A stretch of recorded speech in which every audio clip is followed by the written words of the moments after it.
এই যে তোদের খাবার দিচ্ছি নে, এবার তাড়াতাড়ি খেয়ে দে, বড় হ, আর আমাকে বেশি বেশি করে ফল দে। আহারে, তোর বুঝি খুব কষ্ট হচ্ছে তাই না? আমিও বুঝি। আজ আমার একটা হাত যদি এভাবে ভেঙে যেত তাহলে কি কষ্টই হতো আমার।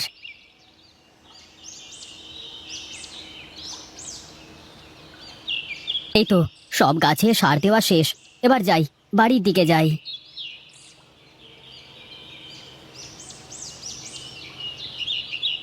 কিরে তিনু, কি সার দিলি জমিতে? দাদা, গাছে জোর পাচ্ছিল না, তাই ভাবলাম একটু জৈব সারই দিয়ে দিই।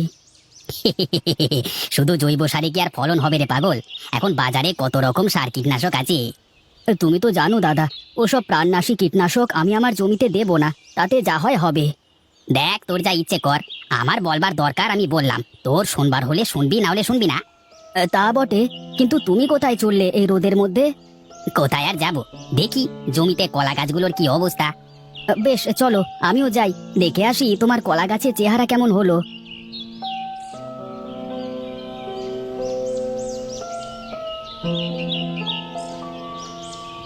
আরে বাহ, তোমার কলা গাছগুলো তো বেশ বড় হয়েছে, আর সব গাছই মনে হচ্ছে কাঁধ এসে গেছে। তাছাড়া আবার কি, এই দেখ না, একসাথেই তো লাগালাম, দু একদিনের ব্যবধান, আমার গাছগুলো দেখেছিস? তবে যাই বলো দাদা, তোমার গাছের গোড়ায় কিন্তু মাটি কম, একটু জোরে বাতাস হলেই সব কলা গাছ ভেঙে চুরে পড়ে যাবে। আরে না না, তার আগেই কিছু একটা করে ফেলবো। বেশ, তুমি তাহলে কাজ করো, আমি আগালাম বাড়ির দিকে, সেই সকালে এসেছি, খিদে পেটের মধ্যে কামড় দিচ্ছে।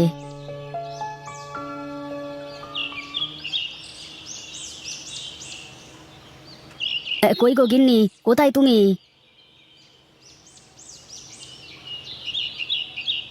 কি গো, কখন আসলে তুমি? এই তো আসলাম মাত্র, এসেই তোমাকে ডাকছি, কিন্তু কোনো সাড়া শব্দ তো পাই না। কি করে পাবে শুনি, আমি তো বাড়ির ভিতরেই নেই।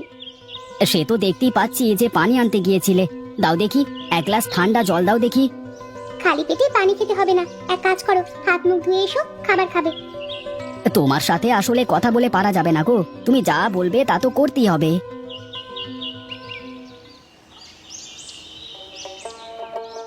কি গো, তোমার মুখটা এমন শুকনো শুকনো লাগছে কেন? কি হয়েছে? না, তেমন কিছু হয়নি, তবে খুব চিন্তা হচ্ছে গো। এত চিন্তা করে কি হবে শুনি, শুধু শুধু ভেবে মাথা নষ্ট করা। সবার কলা গাছ কেমন তাড়াতাড়ি বড় হচ্ছে, কত বেশি ফলন দিচ্ছে, আর সেখানে আমার কলা বাগানে তো গাছই বড় হচ্ছে না ঠিক মতো। এত অস্থির হয়েও না তো, দেখবি ভালো কিছুই হবে। কি জানি কপালে কি আছে, আজকে নিধিরদার কলা বাগান দেখে আসলাম, কেমন কাঁদি এসেছে গাছে, আর আমার। অপেক্ষার ফল মিষ্টি হয়, শোনোনি তুমি? একটু ধৈর্য ধরে দেখবে, ভালো কিছুই হবে।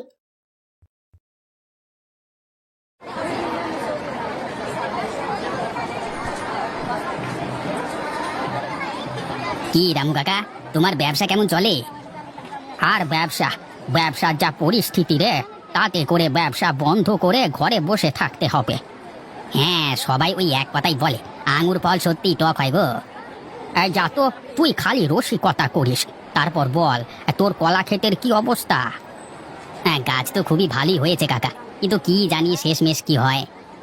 সামনে ঝড় বৃষ্টির সময় আসছে, গাছের গোড়ায় মাটি দিয়ে পেলা দিস কিন্তু, তা না হলে আবার বিপদ হয়ে যাবে।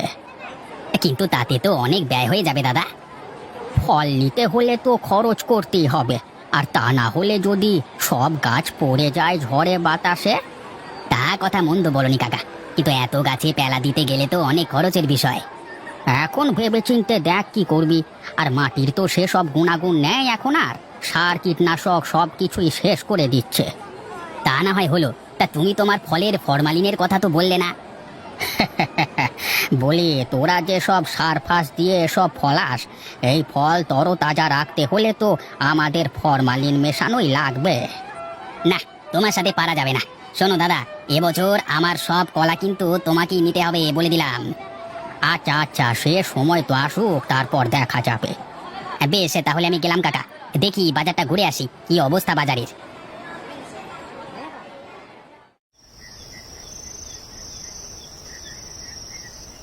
কি গো, তোমার কি আজকে উপোস নাকি?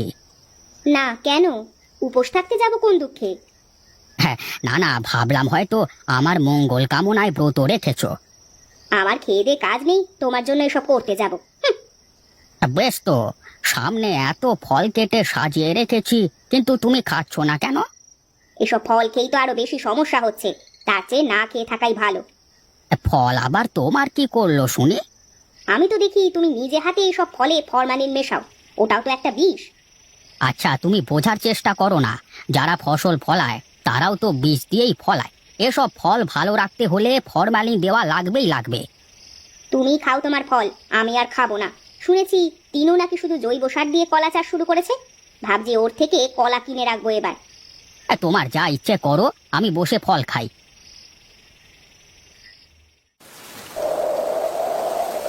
বুঝলে গিন্নি, বেশ জোরে জোরে বাতাস হচ্ছে। কে জানে জমিতে কলা গাছগুলোর কি অবস্থা। বেশি চিন্তা করো না, আমাদের গাছের কোনো ক্ষতি হবে না। তুমি কিভাবে জানলে যে আমাদের গাছের কোনো ক্ষতি হবে না? তুমি যা সবার মতো বিষ দিয়ে চাষ করো না, গাছের গোড়ায় মাটি আর কম উচ্চতার জন্য গাছের কিছুই হবে না। আমার তো চিন্তা হচ্ছে বেচারা নিধির দান নিয়ে, তার একটা গাছও খাড়া থাকবে না। বাজারের মানুষ কোথায় ঘুমাবে সে চিন্তা করে তোমাকে মাথা নষ্ট করতে কে বলেছে বলো তো আমাকে? তুমি সব সময় এমন স্বার্থপরের মতো কেন কথা বলো গিন্নি? তোমার ভেতরে কি মায়া দয়া কিছুই নাই নাকি?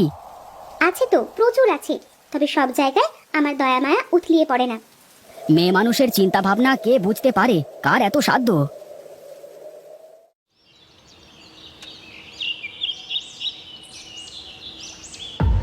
হায় হায় রে, এ আমার কি সর্বনাশ হলো! আমার যে সব শেষ হয়ে গেল। আগে জানলে তো সব গাছই পেলা দিয়ে দিতাম, এখন আমার কি হবে? দাদা, ভেঙে পড়ো না, তোমাকে তো বলেছিলাম গাছে পেলা দিতে, কিন্তু তুমি তো শুনলে না। আমি তো তোর কথা না শুনে বড় ভুল করেছি রে তিনু, তুই আমাকে মাফ করে দে ভাই। দাদা, এখন আর এসব বলে কি লাভ বলো? যা হওয়ার তো হয়েই গেছে। তাই বলে আমার সব গাছ পড়ে গেল? শুধু আমার না, এলাকার সবার কলা গাছ ভেঙে চুরে শেষ হয়ে গেছে, শুধু তোর গাছগুলোই দাঁড়িয়ে আছে। দাদা, আসলে মাটির গুণাগুণ ঠিক থাকলে সে মাটিতে তুমি যাই করবে না কেন, সেখানে সোনা ফলবেই ফলবে। আমার যে সবকিছু শেষ হয়ে গেল রে তিনু, এখন আমি কি করব? কি করে এত দেনা দেব? এক কাজ করো দাদা, তুমি আজ থেকে আমার সাথে আমার জমিতে কাজ করো, ভালো ফলন হলে তোমার ক্ষতি পুষিয়ে দিতে পারবো। সত্যি বলছিস রে তিনু? আমার যে বিশ্বাস হচ্ছে না। দাদা, বিপদের সময় যদি মানুষের পাশে না দাঁড়াতে পারি, তাহলে আর আমার এত কিছু করে কি লাভ? সত্যি রে ভাই, তোর মতো করে যদি সবাই ভাবতো। নেনে চল, তোর জমিতে গিয়ে দেখি।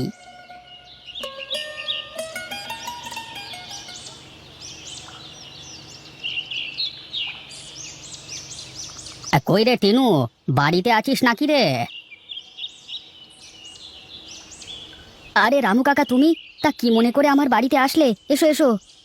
বলছিলাম যে এলাকায় এবছর ঝড়ের ক্ষতি তো সব জানিস, কোথাও কারোর জমিতে একটা কলা গাছও আসতো নেই। হ্যাঁ জানি তো, মোদ্দা কথা কি তাই বলো দেখি। আমি বলছিলাম যে এবছর তোর সব কলা যদি আমাকে দিতিস তুই। আমাকে মাফ করবে কাকা, আমি তোমার কাছে আমার জমির কলা বিক্রি করতে পারবো না। কিন্তু কেন? আমি কি দোষ করলাম বাবা? কাকা বাবু, আপনি তো ফলের সাথে ফরমালিন মিশিয়ে বিক্রি করেন, তাই আপনার কাছে আমাদের জমির কলা বিক্রি করা যাবে না। দেখলি তিনু, তোর সামনে তোর গিন্নি আমার সাথে কেমন করে কথা বললো। গিন্নি তো ঠিকই বলেছে কাকা, তুমি বরং অন্য কোথাও দেখো। বড় ভুল করলি রে তিনু, এর মাসুল তোকে দিতেই হবে কিন্তু।